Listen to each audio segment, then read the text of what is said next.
Hi guys, Alicia with Working Dog Radio, Torchlight Canine, and Oil Capital Canine Fund. Thank you guys for tuning in to another awesome episode. Please check us out on YouTube. It's a new format for us. We'd love to have you as a subscriber. We're going to start doing some training videos and some other cool stuff on there. So we would really appreciate your follow on there.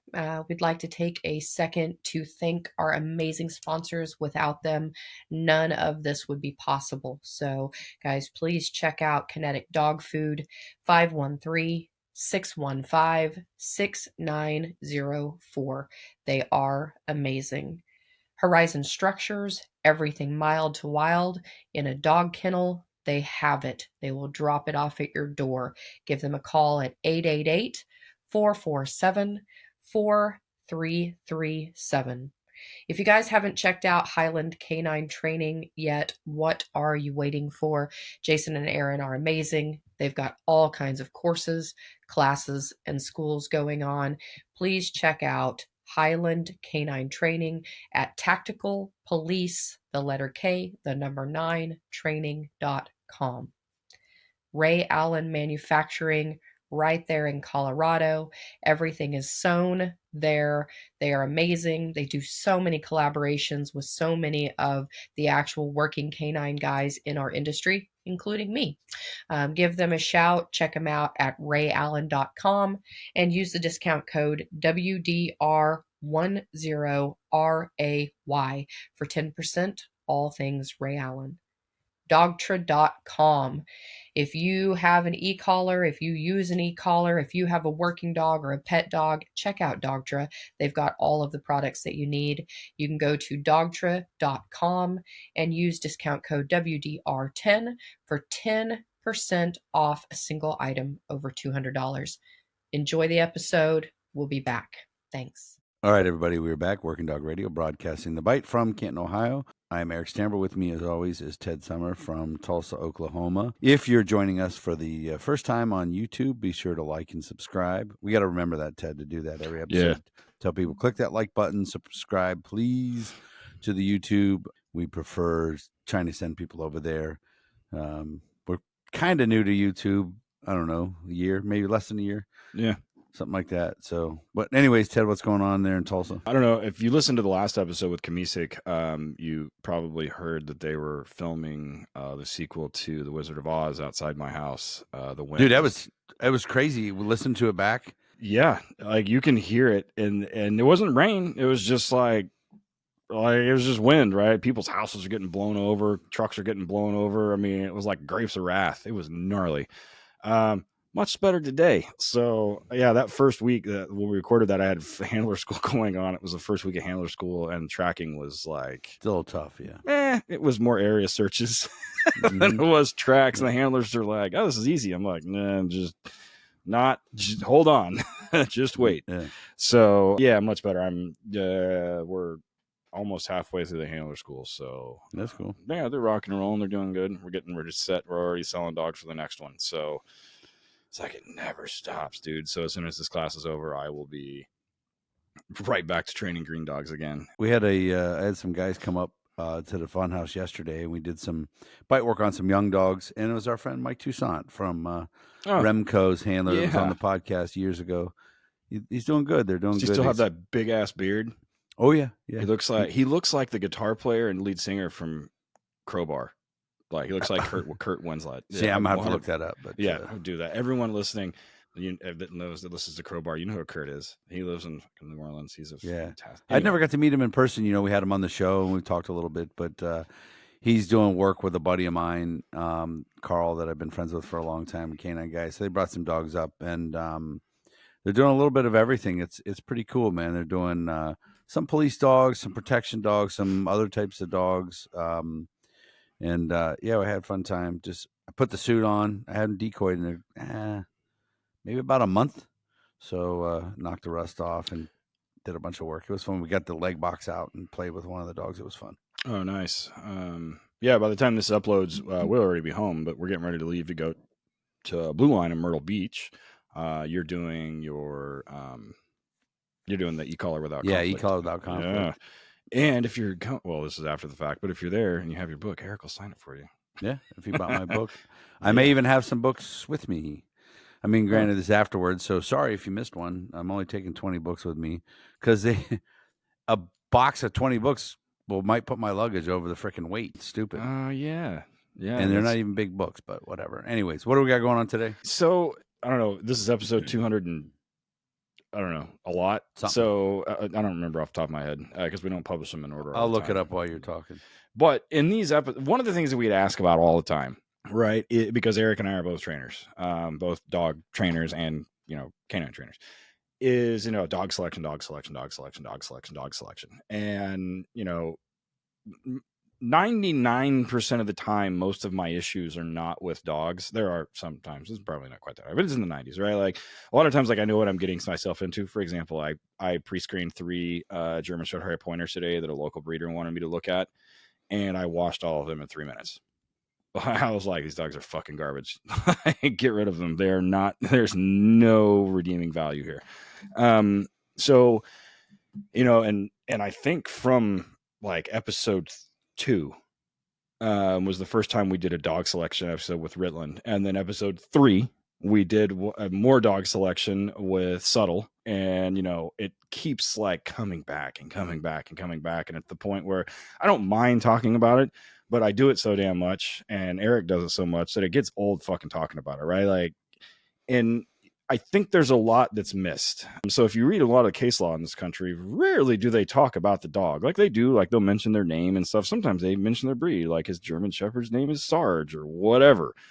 And just to kind of make the narrative a little easier when they read court cases, but rarely is anything have to do with like the dog in terms of like it being this or that or whatever else. Typically has to do with the training or more importantly, the handling. So one thing that, I like doing is helping select handlers when I get the opportunity. And I really, really think that, from a 30,000 foot view, there's like a 3-prong thing that makes canine teams successful. One is a good dog, clearly, right? You got to have a good dog. You have to have supportive admins that, do good admin things, like they supervise and they make sure that training happens. So if you listen to the last episode with Kamisic, like that was part of the half of that episode was talking about admins that don't allow people to train and they don't supervise. And then the third is selecting the stupid end, selecting the right person to run this dog. And that is a multitude of things. And when we got, Eric and I were kind of talking back and forth about this, and I don't know that we've ever done an episode just on handler selection. It's vitally important though. And everyone listening to this kind of knows, like if you're running a dog or if you're in a position like I'm in, Eric, or whatever, or if you're an admin listening to this, it's a super important piece of the puzzle that will greatly affect the success of the team and the deployment success of the dog and as a whole. So the guy that we have on today, Eric and I have interacted with him for years on social media and stuff. I've never actually met him in person, but anytime these conversations come up, like he always has some pretty insightful comments. So I was like, dude, we need to do an actual episode on just this. So with us, I'll let him give his background, but he's out on the West Coast in the Ninth Circuit. We have Aaron Harwick. Aaron, how are you, man? I'm doing fine. Thanks for having me. I really appreciate it. Yeah. So this episode kind of popped up because of something that I saw that you were commenting on. And I was like, oh, yeah, because the problem that you were addressing, which we'll talk about later, I've been in the exact same boat with, and it kills me. Right. And I'm like, fuck, this dog was fantastic. And the other side wasn't. And I've had dogs get admin too, like fantastic dog, fantastic handler, and then managed by idiots. So give us a little bit of your background, how we got to this conversation, and we'll pick it up from there. I've been a police officer here on the West Coast for just over 26 years now. Started my career out in San Diego PD, spent 7 years down there. Spent the rest of it up at Murrieta PD, which is probably the second city north of the San Diego Riverside County border. So I'm in Riverside County in California. My department's about 114 people from the chief down. It's not massive. We have 4 patrol dogs, a support dog, and then a gun detection dog. So we're pretty well staffed in that regard. I'm a California post-certified canine instructor. I'm a California post-certified canine evaluator. and as well as I'm a trainer for Adler Horse International, which is a dog vendor out here in California. I've been a dog handler for about 9 years now. Professionally, it's what I've done, running my second dual purpose dog. Before that, in what I like to say, my previous life, I used to train sport dogs for AKC hunt tests, and I've titled dogs up to senior hunter myself, and then assisted in titling up to master hunter. Dogs is just something I feel like I've been good at, and I enjoy doing. And when it comes to dogs and law enforcement, I think that being a canine handler is one of the very few professions where results are a direct result of effort. And so it's been important to me. It's something I'm incredibly passionate about. As I reach the tail end of my career and I try and look what else I'm going to do, I'm just excited to be in the dog world, and I just don't think there's anything else like it. I mean, I'm sure that the motorists say that being a motor is the best thing in the world, and I'm sure that the detectives say that's the best thing in the world, but I literally bring my best friend to work every day. So I'm really honored to be here, honestly. I mean, I've listened to you guys for years. We've interacted, and I got a lot of respect for the podcast. So I'm hoping to provide any information, even if just one single sentence helps somebody. Man, that's what I'm all about. Yeah, that's what this project was started out as, is like just Yeah. for help, and it's turned into this. So Real quick, what years did you work in San Diego? Started in 99. I left in 06. Yeah, so I was going. It was crazy, man. I was going through the process. I was married to my first wife, and so this would have been about 99. Yeah, maybe 2000. And I went out, and they had, I was already a cop for a few years, maybe even more like 01. And they're going through the process, and they did like, special day for me so I could get everything done, in one trip. And so I was going through the process, and my ex-wife, who was my wife at the time, didn't want to move. So they were pissed. They were not happy. I loved that department. I really did. I Mhm. loved San Diego PD. It was the only department I applied for. Like I've never believed in the shotgun approach. I wanted to work there. I was a San Diego local kid, and I did, and I enjoyed. And at the time, they had the largest canine unit in the entire country. I think at like 55 dogs. Yeah, that's crazy. It was massive. dang. They literally ran one dog per shift, per division, per day. And so there were 8 divisions, so they were running 24 dogs a day. And so it was massive, and I loved working there. And I Yeah. ultimately left because of the administration. I'm just, I've heard that. Yeah. I was gonna say they've caught a lot of heat There's some recently. there's some Facebook or Like, Instagram yeah. pages that are about it. Yeah. Yeah. It was crazy. So I think the year I left, I think they lost 380 officers, Holy not shit. not due to retirement, Yeah. just to go Wow. other places. Real quick, let's go back to the dogs you guys have. Well, I have two questions. One is gun dog. So, what have you guys found is the best application for the gun dog, and what have you found is a bit of a misconception? I think the biggest misconception is that they will develop probable cause, and Even in I've California. I've Yeah. had that conversation, with a number of people, and they've given, all the scenarios. What if you have a prohib person, and et cetera, et cetera, et cetera? And I'm like, listen, I don't think it's worth it, right? And so I describe the gun dog as the gun dog can go anywhere that you already have the right to be. And so I think that's the biggest misconception, is that they develop probable cause. I just don't believe that's true. Because guns are legal, thank God, still here in America. And I think we've had a ton of success. So our gun dog is assigned to one of our it's set detectives, so special enforcement team detectives. And so they've had actually a mountain of success, going out on search warrants and helping people. In fact, so we just finished our certification in December, and the best find that dog has had was she called out to a DUI checkpoint, where officers pulled a DUI over. They found a gun light, like a gun-mounted light in the front of the car. The female driver, she had previous convictions for guns and stuff like that. They searched, they couldn't find it. It's like, hey, can you come out? So he comes out, does the search. The dog searches the interior, hits hard on the back seat, but no alert. They end up popping the trunk. Dog jumps up into the trunk. Hard alert on a shoebox, and they found a load or a gun and a magazine stuffed down into the toe of 2 boots of a brand new shoebox with the paper and everything in it. So, that one incident actually made a believer out of a lot of people, because the officers, had not found it. And so I, I don't know. It's a tough one. I like the idea of having the gun dog. It's very interesting to me. I don't know that every department needs to have one though. I think there's like 2 or 3 in our whole county. Take them into schools at all? Because I would have think that would be an application for them. So it is something that we're working towards. I think a little bit of the hard part is that handler is assigned to an undercover assignment, and so they might have to change the mechanics of what they do there.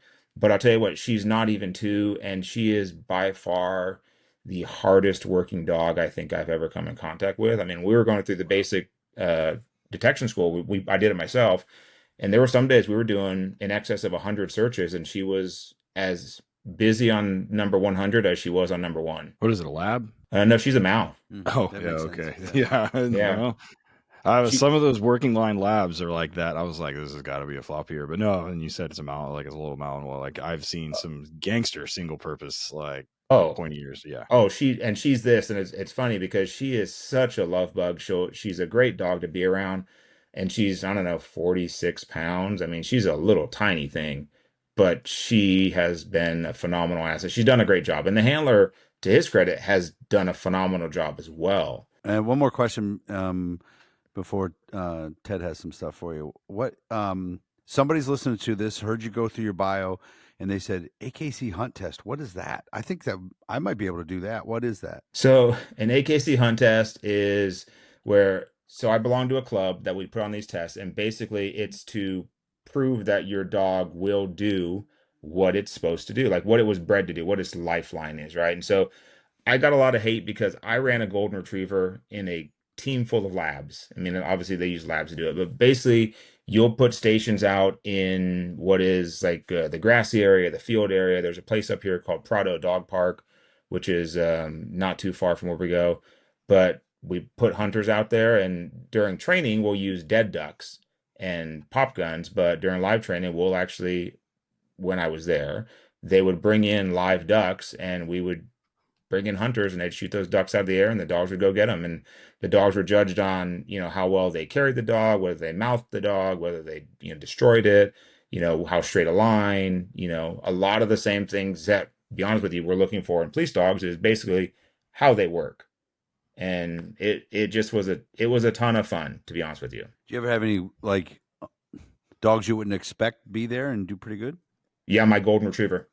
Yeah. Everybody laughed, and we would laugh because we would do, even back then we started using e-collars to force dogs across the water.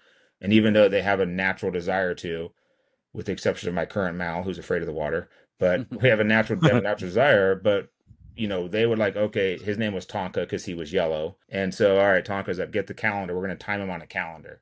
And he was slow and methodical, but I'll tell you what, he did a great job. Real quick, the agency that's north of me, Akron, I just signed a contract with them to do their maintenance training and things like that. They have a golden retriever in one of their narc units. That dog crushes dope. He crushes it. Yeah. I just did one for the Oklahoma Bureau of Narcotics, Maggie. That is, I remember that. Yeah, she's a monster, and she's when you get good ones. I remember, man, when was this? Like 2010, early teens maybe. Cabela's was selling you could buy a golden retriever puppy out of Cabela's, right? And they would like have this thing delivered to you, and they were from these gnarly hunting lines, like $4,000. Yeah. Well, so because of where I'm at in the country, right, Oklahoma, we have a lot of bird hunters here. And I remember for about 2 years, I had people call us, and I trained some gangster ass dogs, and these things were gnarly hunting lines. Like they would bite you. People are like, dudes are, they're like, oh, I'm going to get this dog for the kids, and I'll use it also for duck hunting, which is, I'm kind of a non-believer, and I know some can do it, but I'm kind of like purpose driven, right? Like if it's a gun dog, it should be a gun dog, or like a hunting dog, whatever.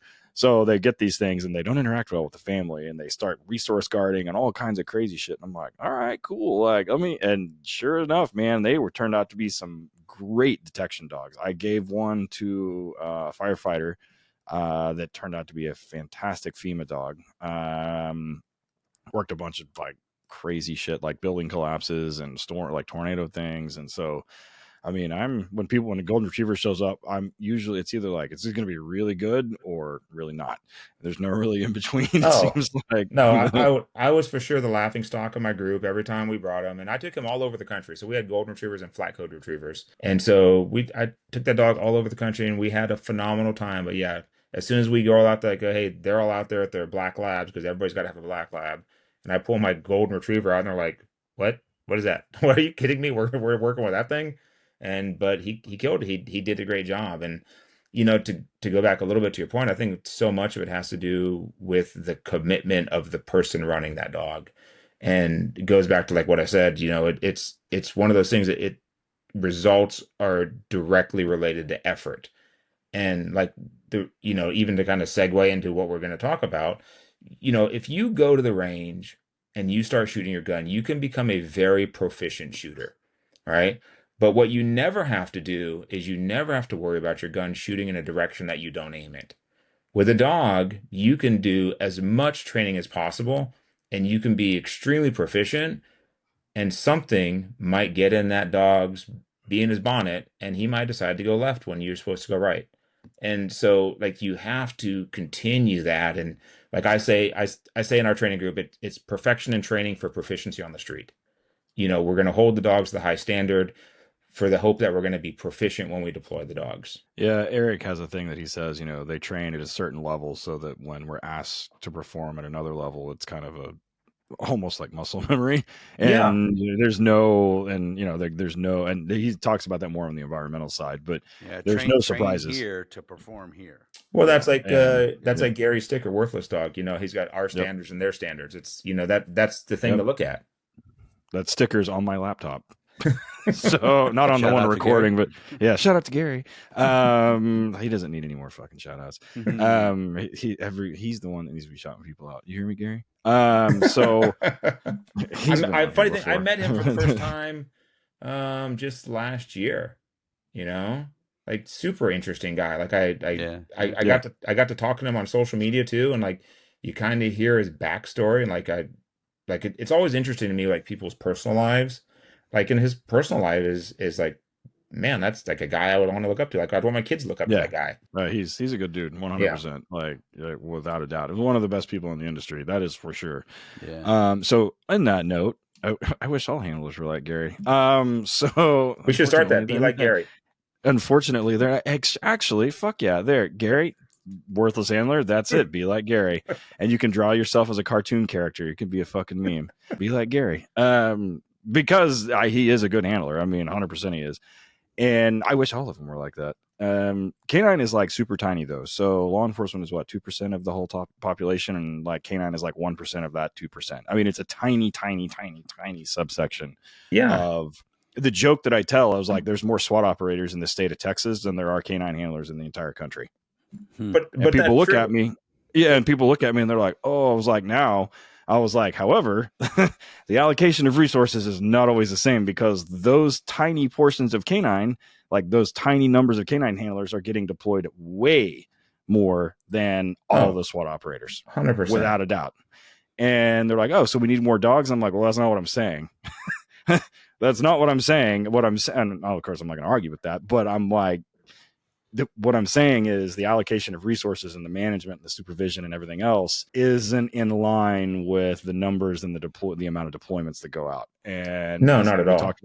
We talked about it in the last episode, right? I mean, I have a canine handler that's also a SWAT guy. He handles on the team, and 6 years it's been since he hasn't missed a single SWAT training hour in 6 years. And he doesn't work for a huge department, similar to your size, like 100 something people. But all the time. Canine training, they're like, oh, you can't train, we're at minimums. Yeah, train, we're at minimums. Can't train, you're at minimums. SWAT Yeah. training, though, they're like, nope, go ahead and train for SWAT. And I joke, when was the last time you shot anybody? They're like, oh, we haven't shot anybody in like 6 years. I'm like, well, when was the last time you bit somebody? He was like, last week. I'm like, well, Well, like, and you bring up an interesting point. Obviously, like, you know, I work in a small department. I mean, again, I think our entire patrol cadre is 45 or 46 people to staff it, and you know, we have those same staffing issues. But again, and so a lot of the things like I talk about, like I think that our department has really grown into this, and like I took something from Mike Gooseby, and so like I have a lot of respect for what Mike does or what you know what he did for sure, and so I would have a ton of these discussions, especially when we were going through some handler issues. And his response always to me was, Aaron, you're either the man or you're not the man. And if you're the man, you need to take steps to make people understand that so that it's not an ego thing, but it's like, hey, like I'm trying to do this for the best of the unit, and this is the way we need to operate. And that actually, like when I took that advice, that actually really changed the dynamics of our relationship on the department. And we do still have some minimum staffing issues, but like what our bosses have said is like, listen, if your handler needs to work because we're short staffed, if he finds coverage, he can go to training. And so far we're batting 1,000. I mean, knock on wood, we haven't had an issue where we haven't, but those issues come up all the time. But they've given us right. the flexibility. They recognize the importance of the training, and they're giving us the flexibility to say, listen, we understand, like we need that body here. We don't care if it's your body or it's some other body, as long as there's a body to fill that billet. Yeah, and God forbid dudes that are working desks come out and fill in that spot while a handler goes to training. That's a whole nother conversation. That's a whole other episode. Be like, yeah, why don't you come out and work while I go to training? They're like, do what? They look like what's his name, Ryan Phillippe, when he just makes that face. He's like, excuse me. Yeah. So in that vein, right, like being a canine handler is kind of a very unique position. Law enforcement's full of like specialized, right? Like there's specialized investigators, specialized pilots, specialized, like I know a dude that's an airplane pilot for a state agency, and I'm like, how many of those do we have? He said 2. I'm like, okay, well, okay, yeah. Fair enough. So it is full of specialties, like admin specialties, medical specialties, yada yada yada, and all of those require like a very specific type of person. In that thread, I kind of think that canine is one of those specialties, and in the military as well, that we're asking people to combine a lot of like cop things.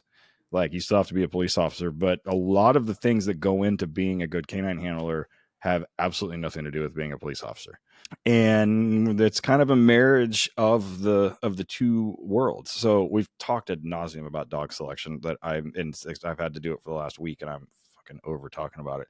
However, humans, like picking the right person. So that's what this entire kind of like episode is going to be about. So before we go to this first commercial break, let's just kind of do the 30,000 foot view. You know, because there are departments that have tryouts, right? Like you try out, there's a whole process.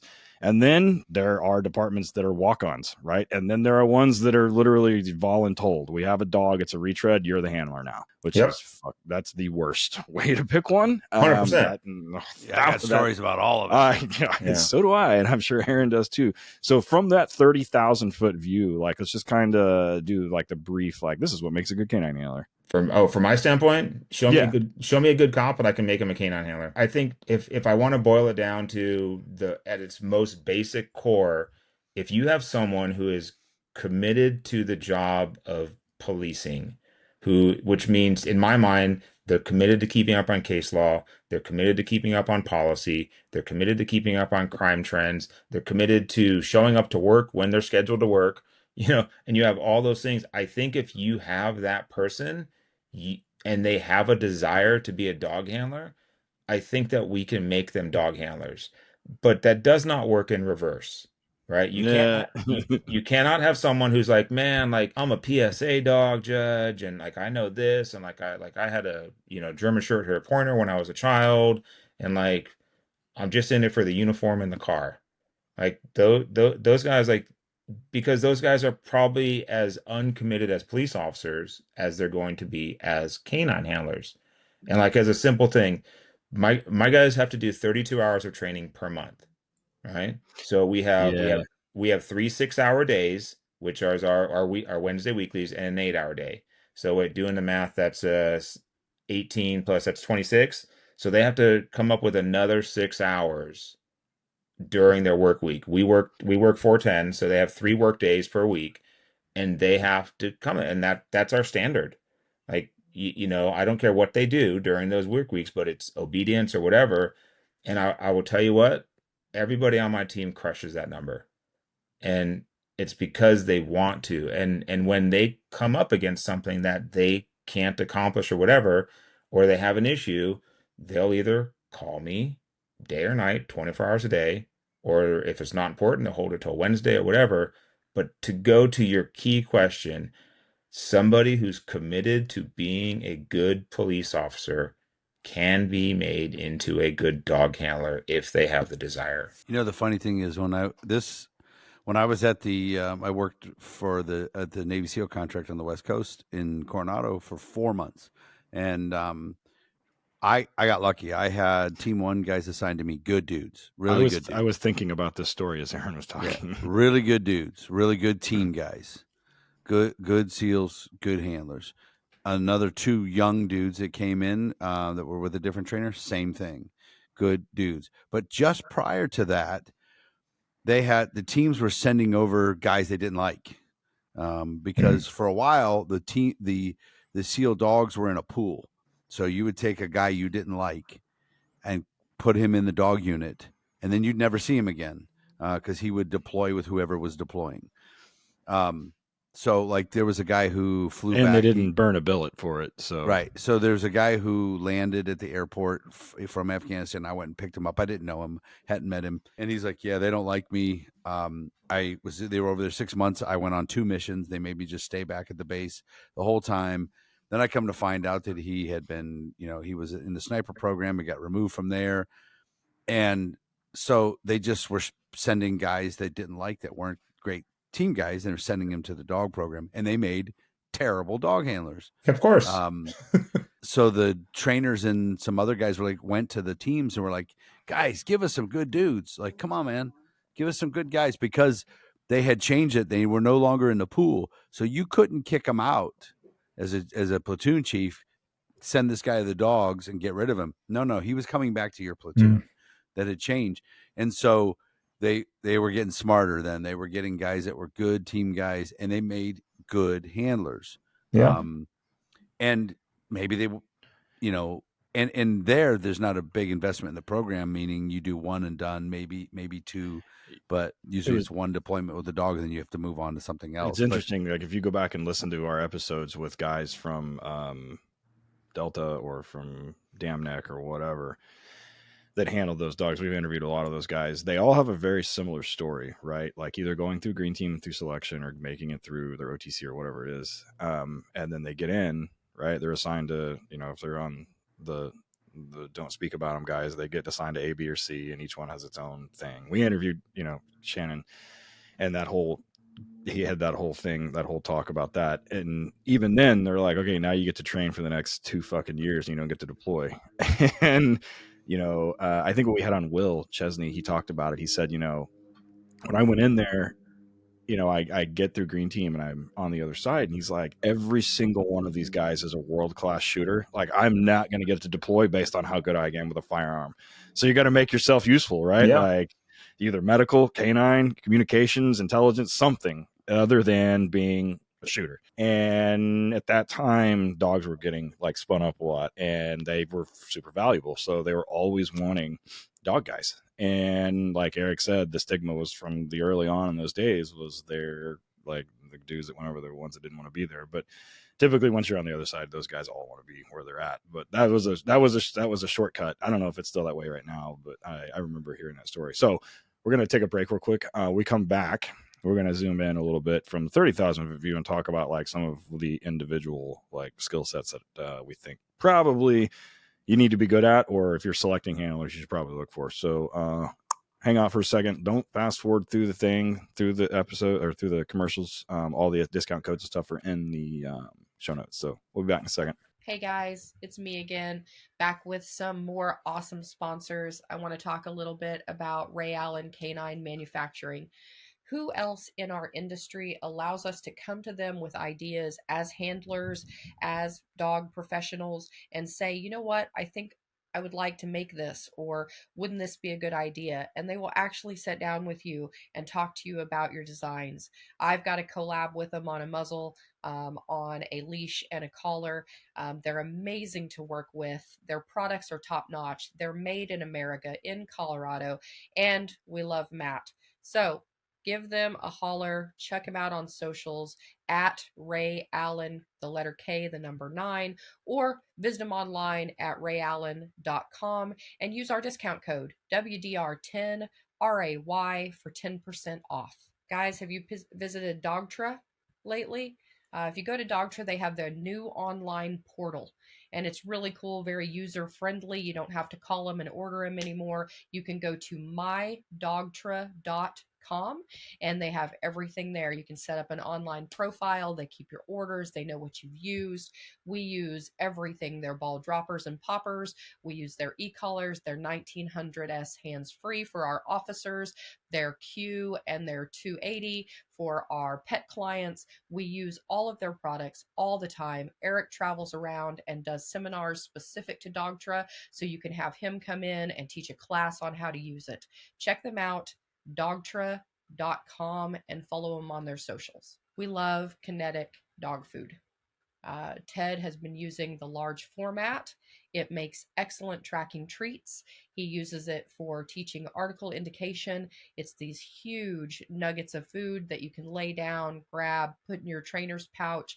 The quality is excellent. We love Debbie and Dave. We have a great relationship with them. They want to know you. They will talk to you about nutrition, about what your dog's needs are. They'll help get you set up. Their food is available everywhere. We've gotten it off of Chewy. You can buy it at stores. Like, please check them out.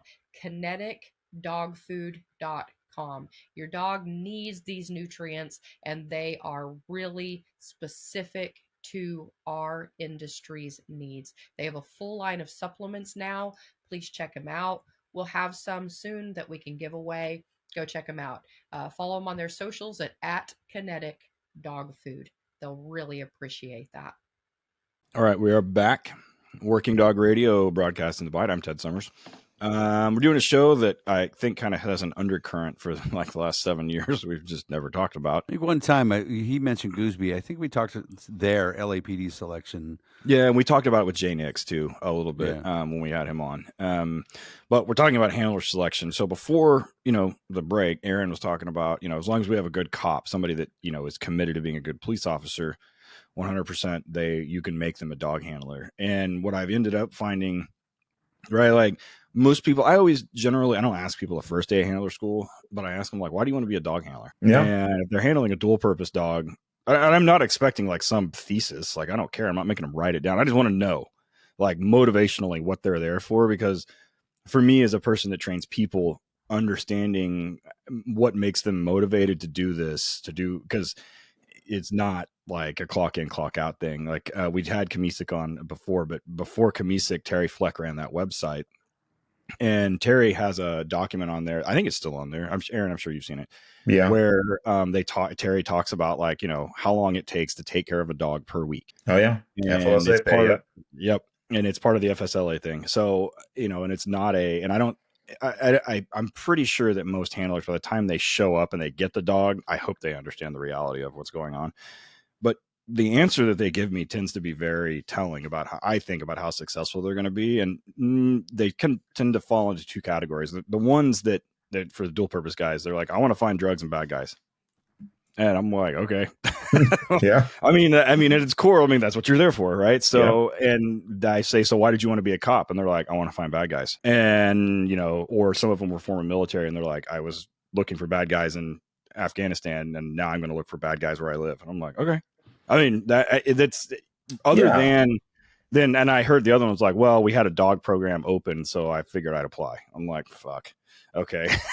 Well, yeah. And I want to to take one step back before the break. You said something you said stuck with me. And I think it's important. And you're talking about the special forces guys and you tell them, if you're not going to be able to beat them shooting, make yourself useful. And I think that can kind of sum it up. Like, I tell my guys, make yourself useful. Like I'd prefer my agency or any agency to call their dog out there and let the dog determine at the scene that this is not a dog call and still be useful to that incident. All right. And so, because not every call is a dog call for sure, but like, when they call me and no, there's not a dog working for some reason, they call me like I invariably a lot of time I have guys or the supervisors like, hey, this is what we got. I'm like, listen, you want a dog, I'm sending you one. Like, I don't care why you want him, but I'm going to send him to you. And I want that dog to go out there and evaluate that incident on its merits from the people who are there, not through some third party phone thing. But at the end of the day, I want them to go be useful. And whether that usefulness, you know, uh, translates into a dog deployment or a perimeter position or an arrest team or whatever the case is, I want those guys to be useful. And I think that that's what helps dog programs succeed. One of the things that I learned from Eric and that I tell my guys now is never say no. Yep. They get At asked least not for, on the radio. well, yeah. Yeah. Yes, I've put caveat on that. But Yeah. yeah, don't say no. Show up, be there. And if you get there and it's, whatever, then be like, yeah, I can still do something, but we're not going to use a dog. He doesn't need to. And Or we monitor the radio when we're training. We train in town most of the time, and we just had it Wednesday. They had a man with a gun call, and I get on the radio. I said, "Hey, 2841 King, show 2843 King en route." And he's like, "Okay," and he went, and it turned out to be nothing. But it's those sorts of interactions with the people you're working with, or your supervisors, or the dispatchers, that get you work. It buys loyalty for sure. Yeah. So let's kind of talk about. So we talked about like kind of the three categories of people: the ones that are voluntold, the ones that want to be there, and then the ones that are kind of a walk on. The voluntold guys, I'm not even going to address. They shouldn't be dog handlers. They probably shouldn't even be fucking cops. But that's beside the point. So at where you're at now, you work with the Alderhorst, and obviously with the dog side. Let's talk a little. You've helped other departments help select handlers, correct? I have, yes, not specific. Okay. I've never been on their panels to help, but I've offered guidance when people have had, like, so other supervisors will come and say, "Hey, how's this work? Yeah. What do you think about this?" Or, so for us specifically, we went through a process when I got my first dog, and we had just strictly an interview process, but I was in fact the only person that interviewed for it, and so we've moved since that point. And to give the guys on my team credit, the guys on my team are like, "Hey, we don't want this to be a position where only one or two guys interview. We want this to be a position where you have 10 guys interviewing." And to their credit, they've done that through their work, through their ethics, through how they've done. But so we modified from simply an interview to, now we actually include a PT test as well too, because, listen, there are some basic skills, and like I've heard a variety of different PT tests that handlers will have to go through. Some of them involve actually working dogs, some of them don't. Our PT test doesn't involve working any dogs.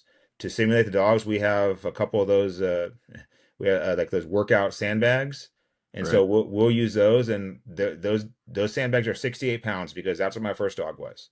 So shout out to Buck, rest in peace. But that's why they're 68 pounds. And so, but they have to get over a 6-foot wall, which is a wood clad side and a chain link clad side. They have to shoulder that sandbag up into an attic. They have to carry it across a balance beam. They have to be able to press it over their head. They have to be able, and all that is included as at different stations in what amounts to about a 1.5 mile run. So it's pass fail. And when we were trying to implement this testing process, like there was some pushback from one lieutenant in particular at the time who's since retired, but he said, his first argument was, well, what if guys get hurt? I'm like, well, if they get hurt, then they're probably too fragile to be dog handlers, and so that was it. And then when I said, hey, we're doing this is a 10-minute time limit, then he wanted to argue that the time limit was too long. And I said, I'm not, yeah. Pick a struggle, dude. Exactly. And I said, I'm not, like, what we're judging here is we're judging the skills, right? Like, sure, I put a time limit on because I feel like you can't have indefinitely, like it can't be an all day thing. 10 minutes seems like a reasonable amount of time to do these different stations. And everybody's accomplished it, with our slowest person being, I don't know, something like 8 minutes to finish it. And our quickest person was like 3:20 or something, just like smoked through the whole thing. But the goal was that these people could prove that they can perform some of the basic functions. Like they can put a dog over a wall, simulated by the sandbag. They can climb over a wall. Both ways, chain link and regular. They can carry a dog across the balance beam. They can put a dog on their shoulder and get up into an attic. Like these are all super simple skills that we put into our process to hopefully mitigate the people. Like there are some people who just are not going to go do that test, as simple as it is. Yeah, for sure. The funny thing is, so I tested in 2005. Well, I think I tested in 2000. Shit, maybe 2000, 99 or 2000. I didn't have enough seniority to get in. There was another test, or I went to the vice unit, and then I came out, and ours was a PT test. Can't remember if it's sit-ups and push-ups, but it was at least sit-ups, pull-ups. There was a run. And then we had an 80-pound bag because we were a German Shepherd Yeah, of department course. at that time. And dude, and it wasn't one of those exercise bags. It was just a bag full of sand. It was 80 pounds. That bitch turned into Quickcrete over the years. And you had to run it. It was like I don't know, 50 yards. And then you had to put it on top of a 7 or 6 foot high, walkway. Every guy who ever failed the test failed the pull-ups. Every single one of them that ever failed the test failed the pull-ups. They just wouldn't do them. They just wouldn't practice pull-ups. Yeah. Pull-ups is one of those things that you have to work on. Yeah. Right? And it was only three pull-ups, and guys would fail it constantly. And but the PT test, like, so with us, you had to qualify, you had to have a certain amount of time on a job, and I can't remember what that was, maybe 5 years, I don't remember. But you had to own a home or be buying a home. And these all come from guys fucking things up. There was a dude who was living in an apartment complex, and his dog, they found out, was sleeping in the cruiser. And then you had to have spousal support because some guy's wife was like, fuck that dog, that type of thing. And dog was tied to a tree drinking from a hubcap. And so we had to have that. And then for our place, if you passed everything, then you they went by seniority. But where they screwed around with, man, is there was some shady shit that happened over the years. And every single time there was a canine tryout, there was some bullshit where a captain or a lieutenant, they don't like a guy, and they would make up rules or reasons, to not take this guy in there. They suddenly out of nowhere made a rule that you couldn't have another dog at home if you had a canine unless he was a retired canine, because there was a dude named Mark that was trying out. They didn't like Mark, and he had a dog at home. So they used that excuse, which was not even a rule, was not made. They made it up.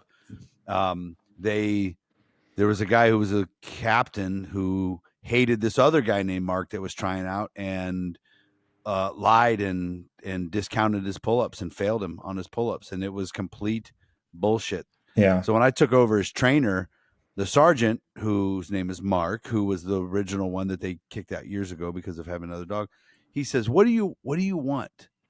What do you want in the first tryout? I go, I want a fair tryout. Yeah. Like, with no drama. At my department, dude, it was well known. Grown ass men carry guns around, and you're fucking miscounting pull-ups. Yes, dude. The captain wasn't even looking. He goes, fail, and walked off. The handler or the cop ended up getting jammed up because he's like, fuck you, to the captain. It was great. Yeah. And I agree with you. And I think, and like, I'll preface with like what I'm going to say is I'm very fortunate, and I hear a bunch of horror stories and we read about them on the internet. And like, I'm telling you, like, from the bottom of my heart, I love my department, and my department has been very, very good to me. They've been very, very good to the program. I mean, we quite honestly, we rank in the top 10 of safest cities in California every single year. Like, we don't, like, if you're looking at, if you want to quantify the need for dogs based on violent crime and stuff like that, we probably don't need 4 dogs, but our department's committed to having 4 dogs, which is nice. We've got 2 on either side of the week, working from noon all the way till 4 a.m. every day. And so, like, our department is all bought in on it, and they've been super open to the the changes. And like, I wish I could say they were my idea, but most of them aren't. Like most of them, like most canine stuff, they've been cobbled together. Like what's worked over here. Like it was super important to me. And you probably can't tell from the video, but like I'm not like some super Navy SEAL stud. I'm just an average 50-year-old dude who's a little overweight. But the standard to me was important. And like I've had people call me out, hey, I bet you couldn't do the test. I'm like, set it up, let's run it, right? Mhm. Because I think that's important too. And so the department has been really open to making these changes to get good people. And one of the unique things about our department is that we hire almost exclusively laterals. We've Huh. only in the history of the department, I think we put less than 10 people through the academy. And you know, Wow. it just we're one of the few departments like we don't offer any signing bonuses, we don't offer anything, but we routinely get 50 or 60 applications to come to our department. I mean, It so sounds like it's because your admins are good to work for. they are good. They are good to work for. And I think the thing is that you're right. Everybody just wants a fair shake and they're willing to give a fair shake. And so you know, that plays a little bit into like handler selection because we'll get people who came from other departments. In fact, in the post you're talking about the dog, that handler came from another department and had only been at our department a short period of time. And so I think there was more faith put into the type of officer and the type of person that that person was, you know, but there wasn't any like real world time and experience.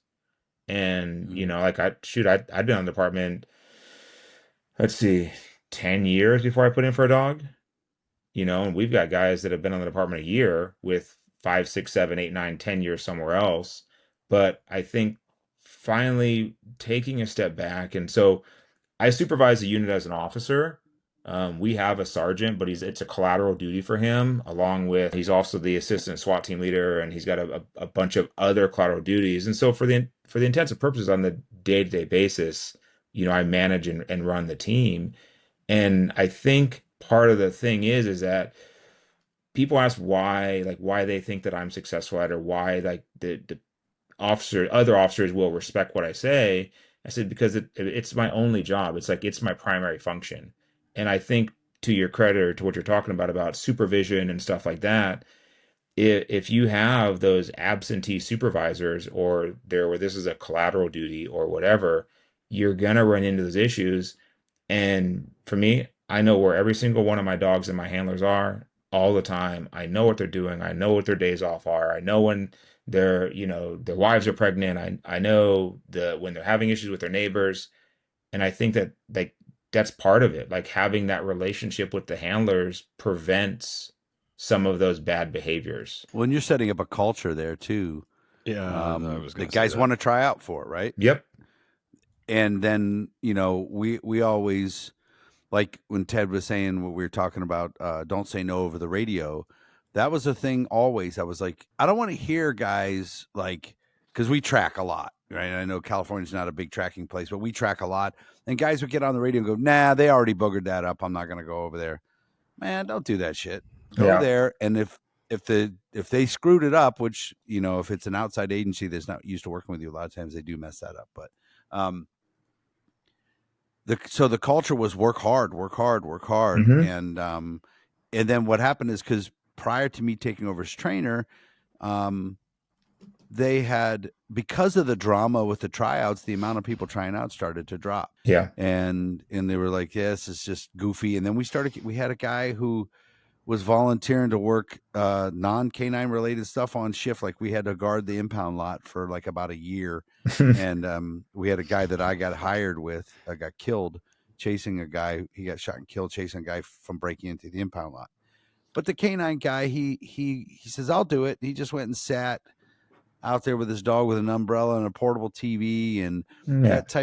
that kind of mindset was there. Were still good dudes in there. Were still some good guys working. But then there was a couple turds in there. But then we just outworked it so the turds didn't want to apply. Yeah, You know. and to your point, like what you're saying is I have a reputation sometimes that people say that I'm hard on the handlers or I'm hard on the decoys. And but I'm no harder on them than I am on myself, you know? And so I like if there's a sketchy situation or if there's something specific that needs to be done, I'm the first guy in the bite suit.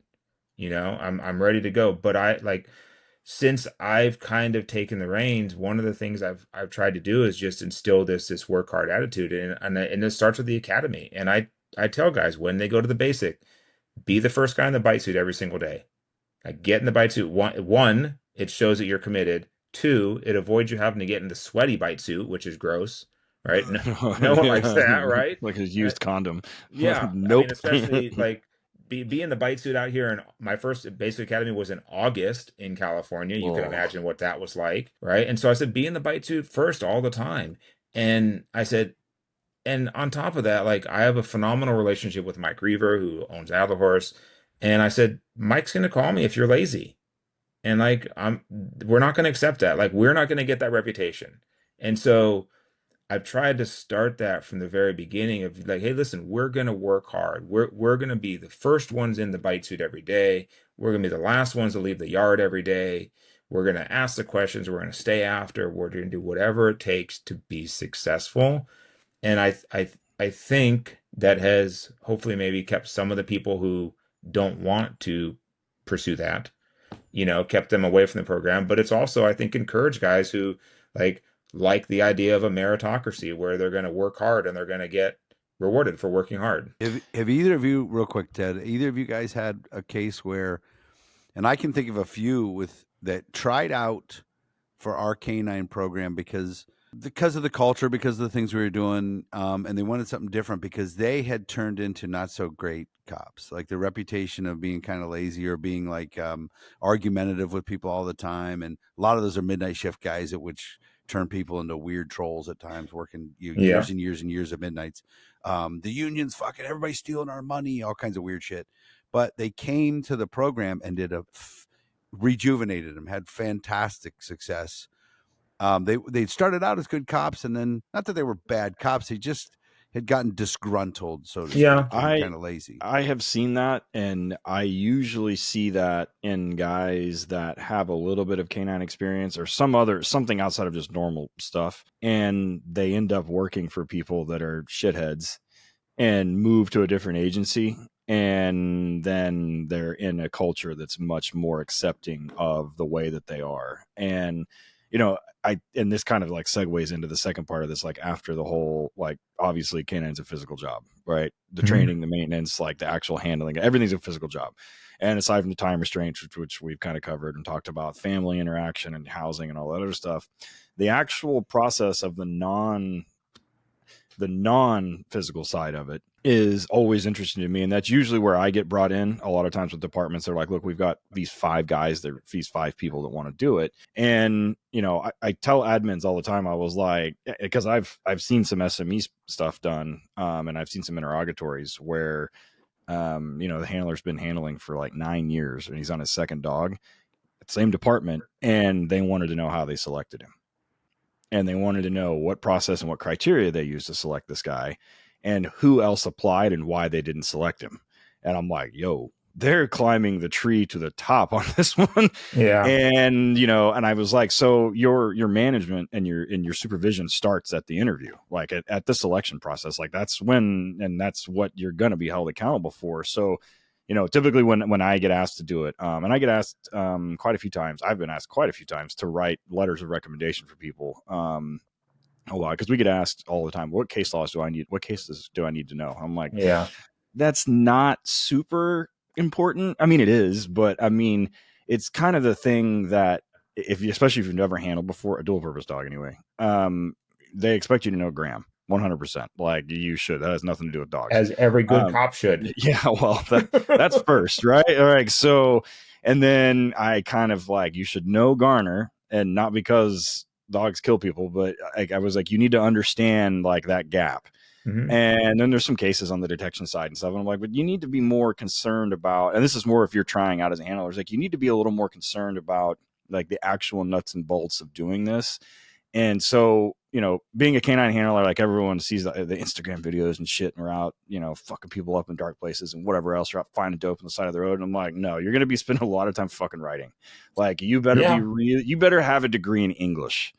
Well, And I tell them, you need to be well written, you need to be well spoken, you need to be concise, you need to be, pretty exact in the language that you're using. You need to be consistent, and all of this needs to happen. So typically what I do is I say, look, give me a couple of reports where you've had a productive narcotics investigation that led to an arrest. And then same thing where you had to use some means of coercion and force to get someone under control. I tell administrators sometimes, I'm like, look, I don't mind if they have some like investigations for use of force if they're unfounded, right? Like if they're guys at a shit magnet and they're constantly looking for something to do, they're trying to be productive, yeah. and they end up finding it, then that's fine as long as everything is done, by policy and by the book. That's okay.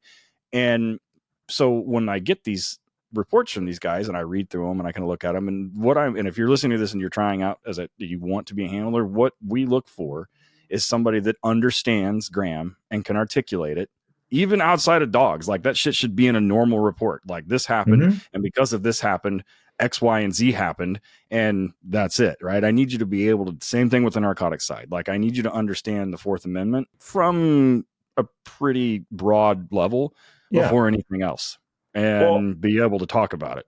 I think, and obviously I'm not a dog vendor, right? So I don't speak from that side, but as a dog handler and a dog trainer and someone who's a part of the process, to me, the selection process starts way before the interest memo even comes out. Like, we're getting guys out decoying, we're getting them talking to us, we're trying to understand, like, and I've had guys like I haven't had anyone specifically who's like, man, how'd you get that guy as a handler?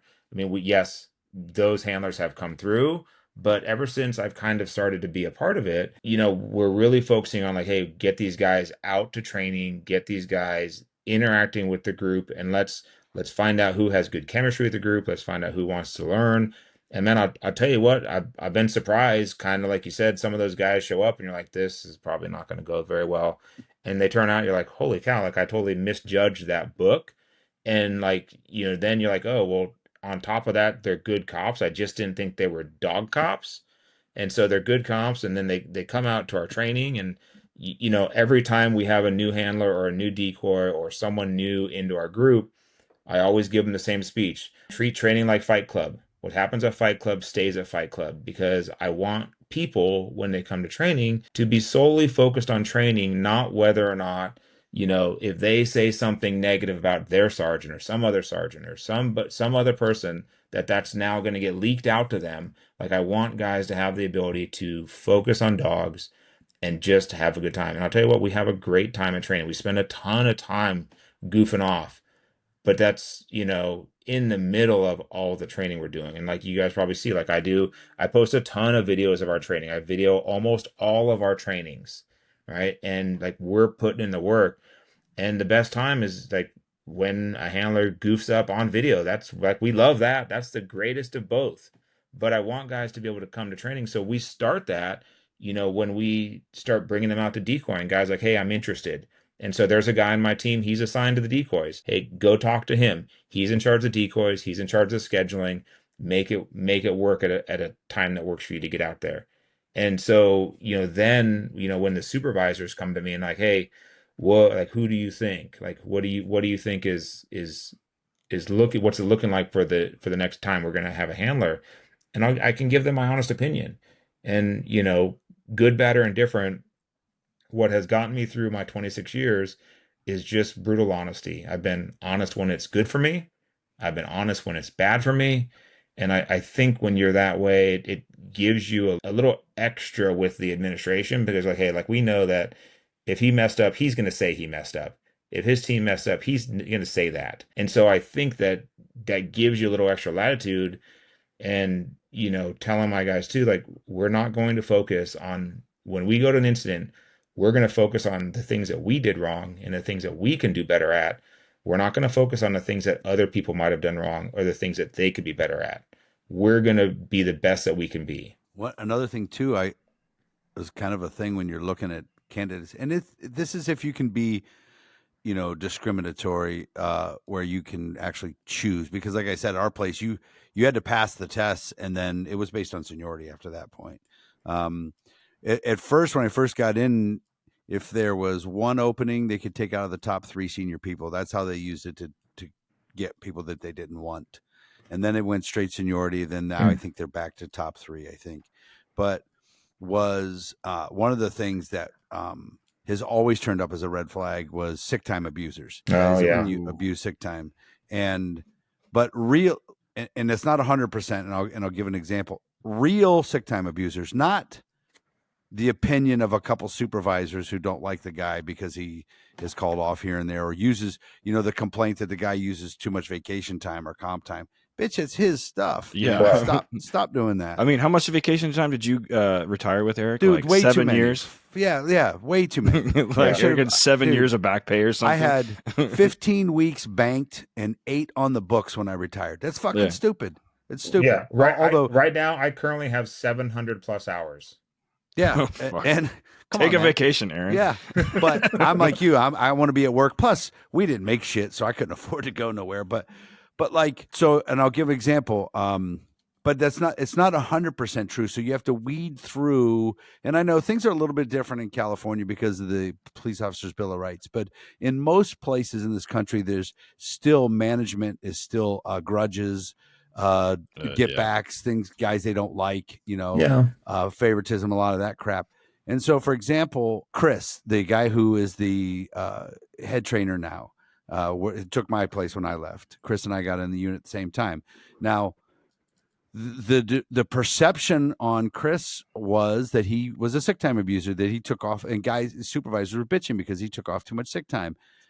He still got in the canine same time as me, and he had a fucking phenomenal career as a handler, and as a cop. He performed CPR and saved the life of 2 babies that were shot in different cases. And Chris and I don't even get along anymore, but I'll still give him his kudos.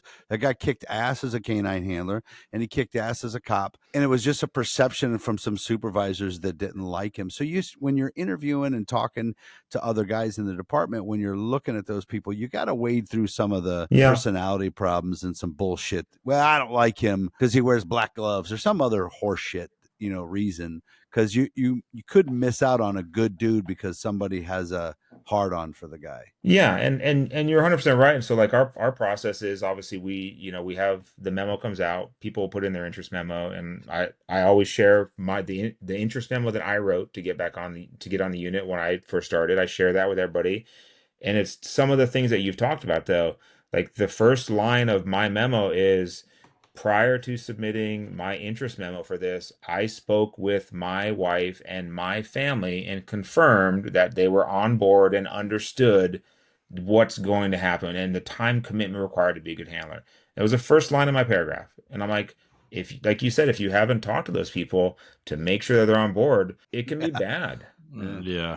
We're going to go ahead and take our second commercial break. We come back. We're going to talk about some more things about how to pick the stupid end of the leash correctly. So don't fast forward to commercials. We'll be back in just a second. Hey everyone, thanks so much for tuning in. Please check out our friends Jason and Aaron Ferguson at HIGHLAND Police Canine. If you guys are interested in going to school, if you've come out of the military, you can use your GI Bill to go through their school. They have a pet training school, they have a police training school, they have online courses that you guys can take, such as their Canine Supervisor course. You guys can really take that as far as you want with them. They are a veritable fountain of knowledge when it comes to canine. They're located in North Carolina. They're always accessible, always available, and we've had such a long relationship with them. I cannot say enough good about them. So please check them out. If you go to Tactical Police Canine Training, go to their online programs, check them out. Use the discount code NARC for 20% off any of their online courses. Guys, that will help you. It'll help you make headway in this industry. I don't know about you guys, but a lot of times when we're talking about dog kennels and their construction, like you don't know where to start. What do I do? What do I add? I need to weatherproof this, waterproof this, pea proof this. If you guys have checked out Horizon Structures lately, it's unbelievable. They literally have everything that you could possibly need. They can build your kennel with as many holes as you want in it, and they can drive it out to you, set it on your pad, hook it up, and you can move dogs in it immediately, from mild to wild, from one kennel all the way up, from the tiniest of pet runs to the hardest of working dogs. If you can dream it, they can build it. Go ahead and check them out at horizonstructures.com. Go specifically to their working dog area. It's commercial-dog-kennels. Give them a call, 888-447-4337. And of course, check them out on their socials at Horizon Structures, and they will hook you guys up. We also want to send a huge shout out. He recently passed away. Rest in peace, Brother Dege. Thank you for our music. Thank you for the permission to use it. We really appreciate it, and we hope that you're doing well on the other side. Thank you guys for listening. All right, we are back. Working Dog Radio, broadcasting the bite. We're talking with Aaron from out in California about picking people to run dogs. And it's something that, I mean, this has been a great conversation thus far, and it's something that has always been kind of an undercurrent in some. And I think we did talk to Gooseby about it now that I'm thinking back on it. And their process was, if I remember correctly, it was pretty interesting, but it's a different deal. LAPD is a different fucking animal. Like, I don't, their process is infinitely more complicated than ours, and rightfully so. I mean, they're literally the last 10,000 sworn people or whatever. I mean, come on. Yeah. So I mean, the last time I talked to Gooseby about deployment numbers, and this is several years ago now, obviously, but they had like something like almost 900 deployments in a year.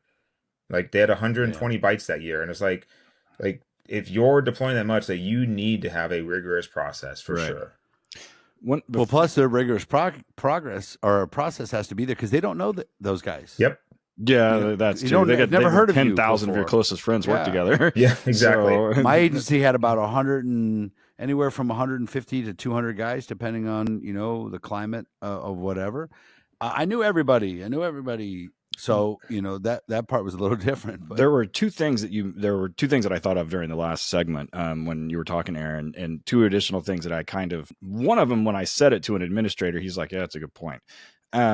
So I'll do that one last. The first one is canine handlers also need to be coachable, especially new ones. They need to be coachable by supervisors, by outside trainers, and by other handlers. So you've got to be able to take criticism. And I don't mean like people deliver criticism in certain ways, right? Like, and that's a whole personal information type thing. So you have to be able to absorb criticism and absorb that, and from the way that it's coming. Now, the delivery might be something you have a problem with, which is fine, whatever. That's a personal issue. Like, I get it, but they have to above all be coachable. And the last thing is, and Aaron, you're going to agree with this when I say it, you have got to have somebody that advocates for the dog and for the program. 100%. And advocates uphill. So even if you're just not even a fucking sergeant, you're just a fucking patrol dude, you're a normal canine handler, and you have some lieutenant or captain that wasn't, or the last time he ran a dog, Clinton was in office, and he says something and he's like, "Yo, we're not doing that." No, absolutely not. And now there's a way that you can do that respectfully, but 100%. And especially if you start integrating with mutual aid calls, or God forbid you fucking deal with the feds, and some of them alphabet soup boys will throw you under the bus. They'll let you fuck it up. They'll ask you to fuck it up. And then when you fuck it up, they'll throw you under the bus. And then they'll claim they're stupid. They're like, I didn't know. You're like, come on. How did you not fucking know? So you have to be able to advocate. You've got to have a spine. And right. And what made me think of that was you said when you go to, Wednesday night is Fight Club, right? What happens here stays here.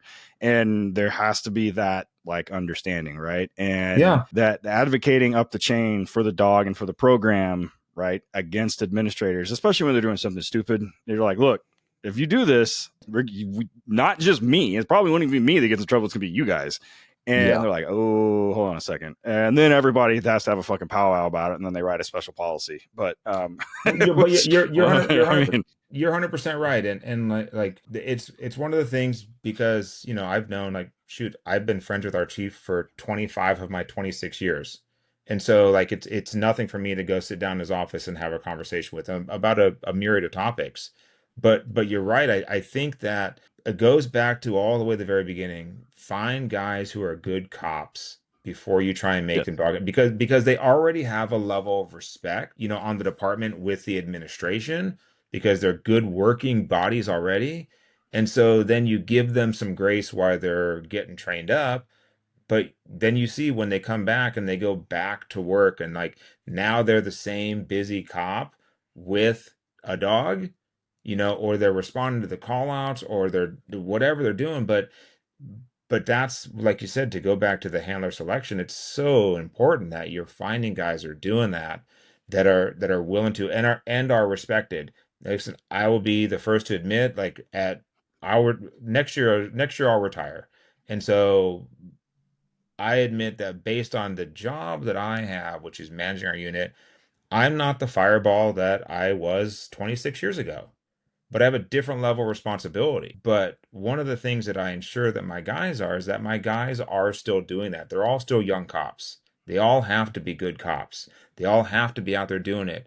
And I think one of the pitfalls, and I've seen this a little bit on our unit with other people, but I see in other units, is guys who want to come back and bitch and moan about whatever it is, however they've been wronged by their administration. And there's a lot of guys who've been legitimately wronged.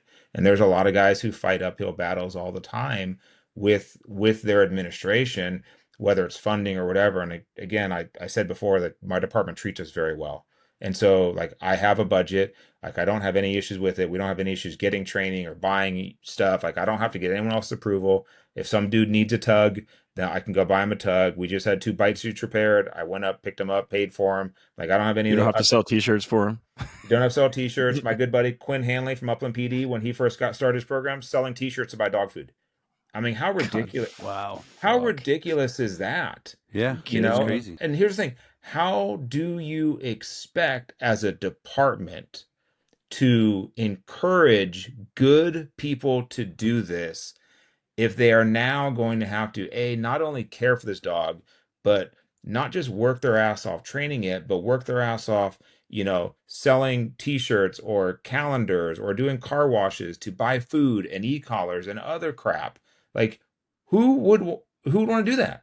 Why? Well, Yeah. the joke I tell is, like, you don't see 30 years. firefighters selling. You don't see firefighters selling T-shirts to buy hoses. No, Right. I've never once seen a department selling baked goods for ballistic vests. No. Or sniper rifles, or No. all the things for SWAT. We have a local department that at the time the new sheriff was elected, and he was like, "Oh, we don't have a budget for K9." I'm like, "You literally just spent $300,000 on new suppressors for the SWAT team." It boggles my mind. It boggles my mind. But to go back to, like, what the kind of premise of the podcast was, is like handler selection. Good handler selection starts with department support. If a guy who is a rock star cop and has a wife and a couple of kids and a mortgage and maybe a boat, and he's like, well, okay, I could go be on a SWAT team and be part of the baby oil club, which was going to cost me nothing, or I can go be a dog handler, which sounds cool, but it's going to cost me an additional $5,000 or $6,000 or $7,000 out of my own pocket every year that now I don't have for my kids or my house or whatever the case is.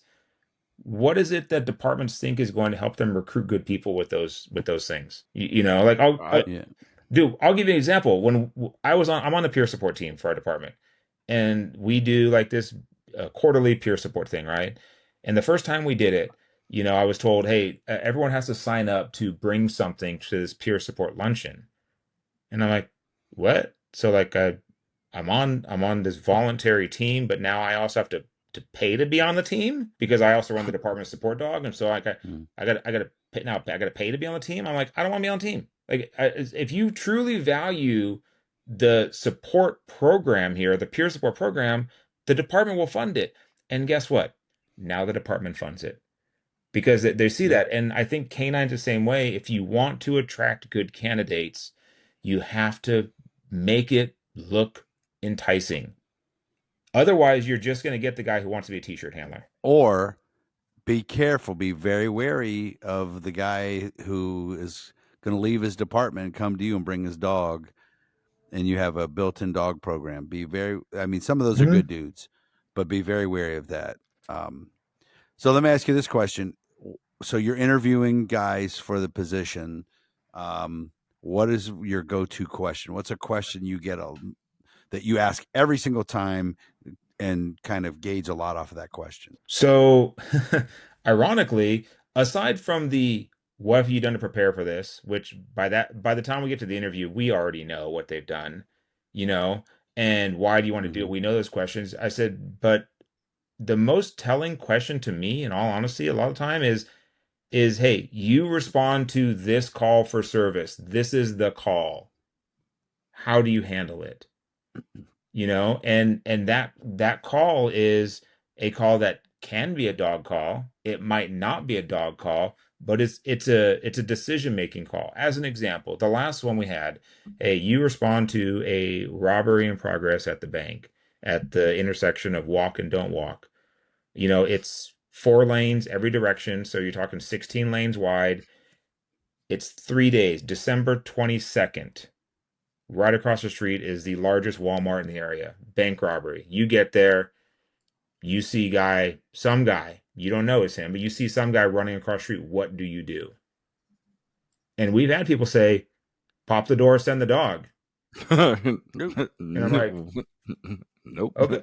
And that's the thing, but that goes back to the whole decision-making process, right? It's like, nah, okay, what is your primary obligation as a police officer?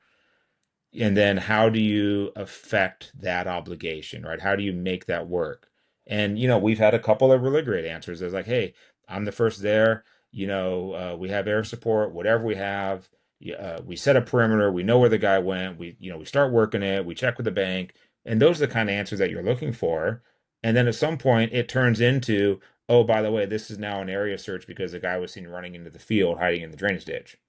So, it turns itself into a dog call if you work your way through the actual police portion of it. But to me, that's a real telling question. Yeah. It's funny. I have 2 points on that. When I got hired at the police department, I took the interview in 1995. I got hired in 96. Was doing the panel interview, and they're trying to rattle you and all this other stuff. And they said, okay, so you're working with your partner, and he does this, and it wasn't something criminal, I don't think, but maybe it was. You saw him take a sip of beer. You stopped at a party or something. I forget what it was. What would you do? And I go, well, it's not my job to police the police, so I would do nothing. I still got hired. I could say stupid answer. But meanwhile, when I was in Canada last month, they have an actual bar in the police station. And I don't mean like a makeshift dude, it keeps bar. them out of the strip clubs. An actual bar. I was like, this is rad. New York PD used to have a policy you could have 2 beers at lunch. Yeah. I remember seeing that before. So here's a question. So this is funny. I had an agency that, and I still train with those guys sometimes, and they still train up at my old group. And they asked me to come down and sit in on the interview for guys, right? And I kind of got prepped. I think there was 3 guys or 2 guys.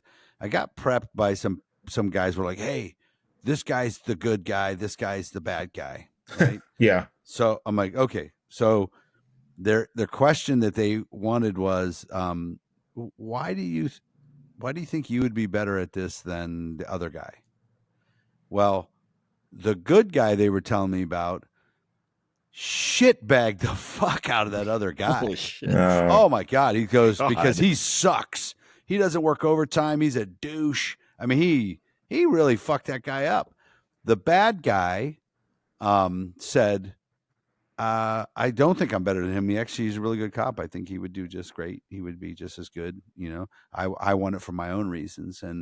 blah, blah, blah. And I was like, man, that was so good. So my recommendation was they picked that guy, the so-called bad guy.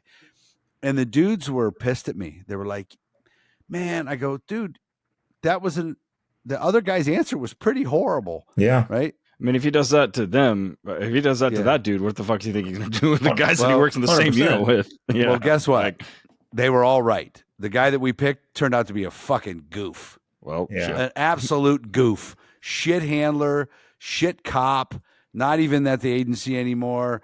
Got himself in a pickle, found out he got fired from another department for a bunch of bullshit.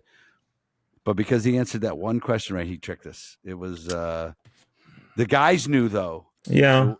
The guys knew, and I don't know, man. That was a tough one. But the dudes working the street knew that he wasn't any good, you know. Well, and I think to that end, so one of the things that we're going to have a selection process here coming up probably the end of April. And one of the things I'm putting into place again, because I think that it starts back with the decoy work and the coming out to trainings and the being part of the team. And again, our department is very generous. They pay those guys overtime to come out there and decoy. It's not, Oh, wow. Oh, it's shit. not, it's not little OT. It's big OT. It's not own time. It's Holy overtime. crap. So they're pay them. But one of the things that we're going to do this time is that, I'm going to do kind of a peer review of each of the candidates once to figure out who they are. And I'm going to have each handler just, hey, I want you to write one good thing and one bad thing about each one of the candidates so we can give that to the administrator so they at least have their input too on what they think. But like the very first time that I was ever even a part of an interview process, I had never done it before. I've been a lifelong beat cop my entire life, never helped anyone do any interviews. And I went to somebody and I'm like, hey, like, how do you score people? Like, I understand there's a ranking, like, how do you do it? And he told me, he's like, Aaron, he's like, you figure out who you want to be the handler and you make them 100% and everybody's below that. And I'm like, that just sounds like a dirty way of doing it. Like, what if a guy comes through and has a really good answer? And so that bothered me, that mentality bothered me. And it's like, no, I legitimately want the best guy. Just not the best, not the guy I think is best, but the legitimate best guy for that position. And I think, to your guys' point before, like you have to get away from the good old boys club. I do think 100% that selecting good handlers starts with canine culture with the administration. And if they make that position desirable, people will desire to get it. You have to have a program that invites people, meaning like not just like physically invites them, but is inviting to have people come out and take a look. And we've had people come out and, there was a female that came out and she came out and she's like, I'm interested in being a handler. I'm like, all right, no problem. Like seemed good to go. She took a bites, almost passed out, has never been back to training, and I'm like, but okay. That's useful also. That's okay. Yeah, exactly. She's not upset. She's not bothered by that. She's like, and no one gave her shit either. No, 100%. Yeah. I tried that out and I didn't like it. But we've now created that culture where people want to come out and people want to be a part of the program. And putting together the PT test, putting in, the interview questions and figuring out what it is and what makes those guys chefs. Do we ask if they know what Graham versus Connor is? Sure, we ask all those basic questions. But I try and explain to the admin, like, listen, if you're asking guys to, how to best lay a track and train a dog to track a human being in an interview before they even got the position, yeah, I'm just not fair. I'm not sure that that's a good metric because you can read that in a book. Yeah, right. Nothing against reading. It's pretty unfair. Yeah. Reading's good, but nothing against that. But I want guys like, hey, like one of the questions we ask routinely is like, why do you think making it to weekly training is important? Right? Because, and that's an interesting question because when we ask that question to people, it's kind of secretly a question to the admin. Right? It's kind of that back door about like, hey, you're saying that guys staffing. But like we're asking guys why it's important to go to training, but you're saying it's not important. And so we've been pretty fortunate in that regard that we've had that where the lieutenant's like, no, it makes sense. Like if we need staffing is what it is, but find a fill and you're good to go. And so our episode that came out yesterday, we highlighted several court cases that said staffing levels are not an acceptable excuse for keeping the dog out of training. No. So Everybody, all the departments who are doing that are living on borrowed time. Well, in fact, Yeah. so California just came out. California came out with their new guidelines, where their recommendations, which will probably be codified in the law, I would think maybe next calendar year, the year after that. But it Which is a raised the good idea. minimum from 16 Yeah. hours a month to 20 hours a month, which to me is still woefully inadequate, but we're moving in the right direction. And like for me Yeah. personally, like I'm for some standards. Like I would love to be able to go to, an agency in Northern California and know that they have the same basic skill sets that I have, that it's been taught. Because I think now so many agencies are just they put their spin on the things that they believe are important. And I just like sometimes that's beneficial and it might be beneficial to that specific agency, but for me it's like I'm trying to sit there and say, listen, I think that the basics are important. Everyone needs to have this basic level, and I think that guidelines, if it turns into law, will end up being something good. Yeah, I was reading about that. It sounds like it's Yeah. pretty good chance. It is. I think so too. I mean, I've talked to a couple guys who've gone up and testified before the Senate, and it seems like it's moving in the right direction. Obviously, we're combating AB 742, which was the law last year that said that dogs are racist, and to eliminate bite dogs. And me, yeah, exactly. Meanwhile, I'm sitting there in my training group with the black handler with the German Shepherd. I'm like, well, it seems like if there was a recipe for racism, it would occur in this team, but it's not. It's clearly not there. Yeah, his dog is not biting him every single day. Come on. Exactly. Yeah, and so I think being able to combat some of those things, and we get those. Obviously, we hear the complaint. Obviously, on the West Coast, like, oh, it's California, California, California, freaking California, freaking California. But I'll tell you what, and I'm gonna give Gooseby and that team their flowers, because it is because of the hard work that him and that team has done over the last 30 years, coming out of consent decree, putting a program in place, setting standards. They are the reason. I would say that they are probably the reason that dogs still exist in California. And that people look at those programs and say, man, that's a program worth having. And one of the things that I'm working with guys to highlight, in my networking is like, I talked to the local sheriff department. I'm like, hey, how many bites you have last year? And I think the number they said was 20 is what they had last year. I'm like, how many give ups did you have? Or how many times you take someone into custody and not bite? I'm like, hundreds. I'm like, why aren't you putting that stuff out? Yeah, those count. Yeah. Those absolutely not count. only do they count, but they're far more important, to the like, oh, like, by the way, that dog just ripped someone's eyeball out. Now there's a lawsuit. No, what about the other, 300 times that dog showed up and the guy just got taken into custody, right? The dog just barked, Yeah, I mean, that's it. I mean, I tell my handlers all the time, no contact apprehension is as valuable, if not more, than a one where the dog unfortunately has to make contact. But I mean, it's not pretty, but it's important. Yes, 100%. Like Exactly. doing blanks in detection training are more important than the actual fines, I think. So same kind of concept. Yep. Yeah. And so, that all that stuff's important. And I think all going back to that handler selection, like you have to have, like, I need a handler that can go talk to the public. If there's a demo at a school or something, I want a guy who can go talk to them and understand his audience and understand when you can and when you can't drop the F-bomb. Like, we're all adults here, like, but Yes.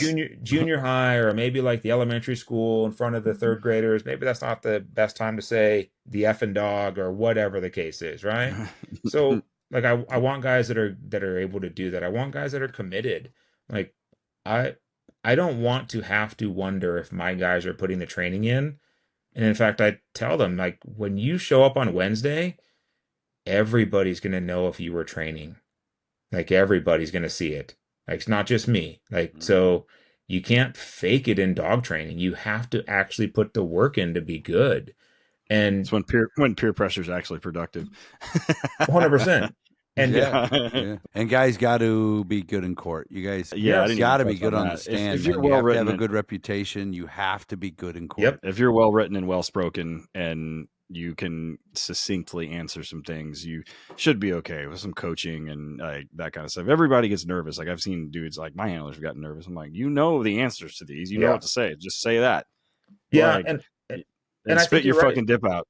We do. We Don't have to dip while you're giving testimony. 100%. Like we have to hold each other accountable, like on a broader scale, and which is why, like I think you guys are on the same page. I mean, the whole FAFO generation. I'm glad to see that. I think the whole We need to get FAFO rid of thing has that. kind of run its course, and it's fun to say in training. It's cool to see on shirts, but as a practical application, like that's just not a good way to approach things. And my handlers hold me accountable in training. Like we have a rule, like one command, one action, right? You Yeah. tell your dog to do something, you tell them once, and they should do it, right?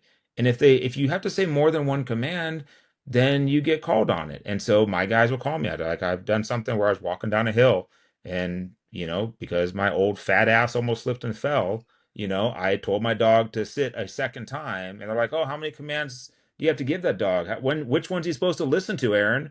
And I'm like, "Point taken. You're right. You're right." But I also hold my guys accountable too. Like, listen, you know what the task is. Dogs either accomplish the task they're assigned or they don't. Right? There's no halfway. Like dogs don't halfway accomplish it, I don't think. Like if, as an example, as an article search, if an article search is to go out and find the object and either sit or down, whatever it is, the task has not been completed until the dog has sat or downed, right? That's my opinion. And so I've heard all the excuses. None of them matter to me. It's like, no, your dog did not complete the task it was assigned to do, period. And that goes back to the perfection in training, proficiency on the street, is that no, we're going to hold them to the standard that we're setting forth. And we want them to do that because that way they're going to be proficient when they're working on the street. So, Absolutely. go ahead. Yeah. I was gonna say, if you want to talk real quickly about the post I made, if you have time to get into that or no. Yeah, sure. Go ahead. That what kind of was the spawn of this, and then after that we'll wrap up. But yeah, go ahead. Okay. And, yeah, I'll give us the go background through on real that one. briefly. We had picked a handler, came from another department, had not been on our department that long, was the only person that applied for the position at a time. He was, of course, looking back on it, everything that a t-shirt handler is meant to be, right? It was all about the image of being the dog handler. Had the dog, ended up getting disciplined off the team, eventually fired from the department. They asked me to run that dog. I said no. I was very happy running my first dog at the time. They reassigned to a second person. The second person got bit several times. He's like, "Hey, this just isn't for me. I thought it was. It's not." I think the dog before I was doing the training portion of it, the dog was a 438 title dog, great. But I think that the other handler, the previous one, the first one, just kind of let him go by the wayside and let him do whatever he wanted. And so the dog was out of control. So the second handler quits. They say, "Hey, will you run the dog?" I take this like, well, there must be something. Maybe it's a sign from God. I need to run this dog. So I bring the dog home, put my working dog in a kennel in the house, put that dog outside, and he seems fine. Right? We have family over. I take him out into the backyard to give him a break, and I put him on a 15 homemade 15-foot leash or whatever it is, 15 or 20 foot. And we're sitting there. I'm in shorts. I don't think I had a shirt on. I might have been wearing flip flops. And the dog's just doing his own thing. He runs up and he chest bumps me. And I'm like, that's weird. I give him a fooey. He goes back to doing his thing. After another minute or so, turn to put him away. He jumps up, nails me on the arm 3 separate times. All right, so full mouth bite on my arm. Get him off, get him back in the kennel. Call a good friend of mine. I'm like, I'm just a little bit confused on where I should go from here. And he's like, get back out there, do some obedience with him, don't let the dog win, etc. So I do. I go back out there, put some shoes on and a shirt first. Go back out, do some quick obedience with him, and he's fine. Put him back in the kennel. I'm like, all right, I don't know exactly what happened. I'll work through it. I get ready to go to work the next day, load my working dog into the car, go to give him a break. As soon as I open the kennel, he's full mouth coming at me. And he bites me again on the other arm, put him back in the kennel. And I'm like, hey, listen, like, I finally call my boss. I'm like, I'm not too proud to say that I'm a pretty good employee here. I don't think that I should have to run this dog. I don't know what to do with him. Like, we need to return him or get rid of him. All right. Return him to the vendor. The vendor's like, hey, can I place him with a sport dog handler? Like, yep. So he places him with a sport dog handler, very accomplished sport dog handler. That sport dog handler ends up falling ill, ends up in the hospital for what seems like several months, I think. Dog ends up loose, wandering the streets, and ends up in the kennel in LA County. So there, at the end of the day, there's nothing that we can do for this dog. We don't own him anymore. We relinquished him back to the vendor. And like it's a sad commentary because I remember I was there the day we picked the dog out. Some of those photos in that post are from that day. And like to me, that really just emphasized like my failures to the team and like my failures to that dog personally. And what can I do to help prevent those things from occurring again? And that's really the long and short of it. Those are hard. I've had some of those. That sucks. Yeah. And you think you do everything right, and you do everything right, and then something out of your control happens, and then there's not really any salvaging it. And it kind of is like, I don't like saying it is what it is, but I mean, Yeah. that happened. I mean, and the only thing you can do is, learn from it and just say, look, I'm just not going to allow this to happen again, and don't. 100%. And I think that's all I've done. And So if I'm that's honest, all I like can do. I don't fault the department for that. Like everybody like thought that he was going to be a great handler. Like it was like the people on the team thought he was going to be a good handler. The department did. But other people thought he was going to be a good handler, and it just all fell apart really quickly. So yeah, I mean, like I said, I mean, we've made some changes to hopefully prevent that from happening again. Put some more processes in place, but 100%, I'm a huge believer that good handler selection starts with a good culture on the department, a good culture in the canine unit, and then good people wanting to do it. And I think when you have those things, I think you end up with a successful program. And like, I love my guys.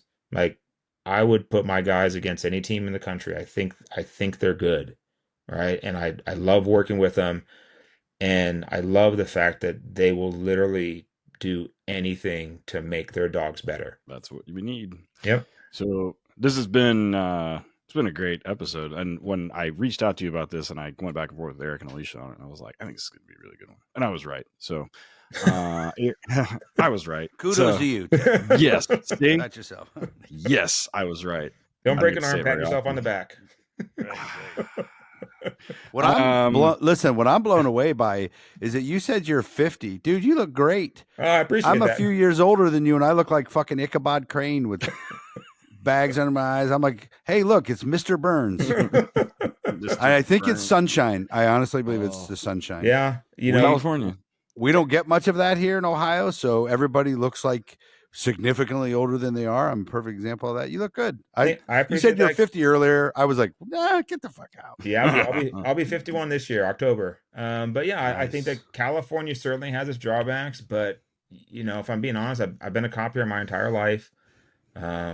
We've gone through some changes, and I hear all the complaints that people outside of California have, but I do believe that we get a ton of training. We get, mostly by mandates, which most of you guys don't want, but we're getting a ton of the training. And I think that California puts a bunch of good cops, and I think that good dog teams on the street too. I think most people complain about the judges, the Ninth Circuit. Like their current thing is they're like, if Robinette was decided here in 2021 or 20, whenever they were doing it, we would have found it differently. And we're like, cool, no one gives a fuck. Shut up. Like, we don't care. Well, there's a good example is I'm sure if you guys heard the Miller Rock case out of Arizona, Goodyear, Arizona, Yes. Mike Miller versus Dylan Rock. Well, he lost his qualified immunity, and the judges said that part of their consideration was a ruling they literally made the week before. And his attorney's like, how could my client be held accountable for something that hadn't even occurred yet when he made his deployment? Yeah. That'll get overturned. Yeah. I'm sure I don't know that that's worked its way through, but that would be one that's like, okay, well, if it happens again, then we know what you'll say. But as for now, too bad. Yeah. Eric, where can we find you? Go to Amazon, type in my name, buy my book, and then let me know on Van S. Kane on Instagram that you got it. And if we meet up, I'll sign it for you. I'm at the normal place, like at Torchlight Canine, HRD Police Canine, Oil Capital Canine Fund, working_dog_radio. This this project, yeah. And I don't have any. I have some other stuff going on, but it's not. We're working on the thing in Europe still. So, Aaron, do you have any social media? Do you want to talk about or? I just have my dog's Instagram page, Canine Roger. Other than that, I'm just here helping to have good dog teams on the street. Excellent. Well, right on. So, regular Roger, ROGER. Yeah, Canine_Roger. There you go. I'm sure I follow up. I think I do. Yeah, dude. I love. We've talked about this. Yeah. Yes. Dogs have human names. I love it, man. Yeah, you too. We have a dog coming in, starting a pet dog. His name is Kevin. I'm like, that's fucking great. I love it. So we have a dog started today. His name is Toasty Polenta. So here's a funny fact, right? So Roger came from a kennel in Austria, Spitting Fires Malinois. They're great people over there. I love them, but his full name is Roger Nelson. Now, trivia note: do you know whose else's real name was Roger Nelson? No idea. The singer not be Prince. Roger Nelson. Prince, the singer. Oh yeah. Prince's real name was Roger Nelson. And so we haven't figured out if there's a connection there, but when we picked him out, my chief is like, "Oh, what are you going to name him?" I'm like, "Well, he's got a name already." He's like, "It's Roger." I'm like, "You're welcome." Like no one's going to be upset about a Roger or something happening. No, he's not Satan. Right. Not. Exactly. I was this many years old when I learned that today. Okay. I did not know that. Roger Nelson was Prince, who became the symbol. Right on. Well, Aaron, this has been an excellent episode. I think it's going to be super well received. So, for anybody that has any questions about whatever we talked about, you can reach out to me, Eric, or Aaron. Hit us up. Thanks, guys, for listening. We'll be back. Thanks, guys. Thank you.